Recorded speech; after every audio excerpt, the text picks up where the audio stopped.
वसंत की नर्म हवा बह रही थी। युकी एक शांत बगीचे में बैठी थी। उसकी गोद में एक छोटा सफेद लोमड़ी जैसा जीव था। पेड़ों पर हल्के गुलाबी फूल खिले थे और हवा में एक सुकून भरी खामोशी थी। उसकी आंखें बंद थीं, जैसे किसी याद में खोई हो। तभी एक दूर से धीमी सी आहट आई। पेड़ों के पीछे से कायन बाहर आया। उसकी सिल्वर बालों की लहरें हवा में लहरा रही थीं और उसके कानों से साफ झलकता था कि वह इंसान से कुछ अलग था। उसकी आंखें युक्की की ओर देखती रहीं, मानो वह कोई पुरानी पहचान हो। युक्की ने धीरे धीरे आंखें खोली और सामने खड़े अजनबी को देखा। उसके सामने एक रहस्यमयी युवक खड़ा था। लहराते चांदी जैसे बाल, लोमड़ी जैसे कान और आंखों में कोई जानी पहचानी चमक। युक्की की सांसें थम सी गईं, जैसे उनकी आत्माएं पहले से एक दूसरे को जानती थीं। क्या हम पहले मिल चुके हैं? युक्की की आवाज़ें धीमी थी। कायन मुस्कुराया लेकिन कुछ नहीं बोला।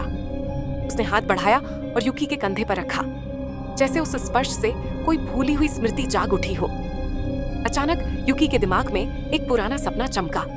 वही चेहरा, वही जंगल, वही भावनाएं। कायन ने युक्की से कहा, अगर तुम सच जानना चाहती हो तो मेरे साथ चलो।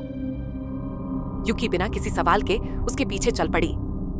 दोनों एक पतली पगडंडी से होते हुए घने जंगल की ओर बढ़े। रास्ते में पेड़ों की शाखाएं उनके सिर के ऊपर जाल सी बन रही थीं, जैसे कोई उन्हें देख रहा हो। लेकिन कायन का साथ युक्की को साहस दे रहा था।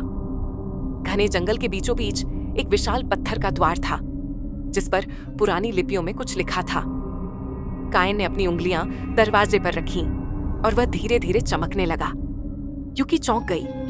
ये वही द्वार था जो उसने अपने सपनों में देखा था। जैसे ही द्वार खुला, एक चमकदार रोशनी ने चारों ओर की अंधेरी हवा को चीर दिया। युक्की और कायन धीरे धीरे उस रोशनी में कदम रखते हैं। भीतर एक दूसरी दुनिया थी।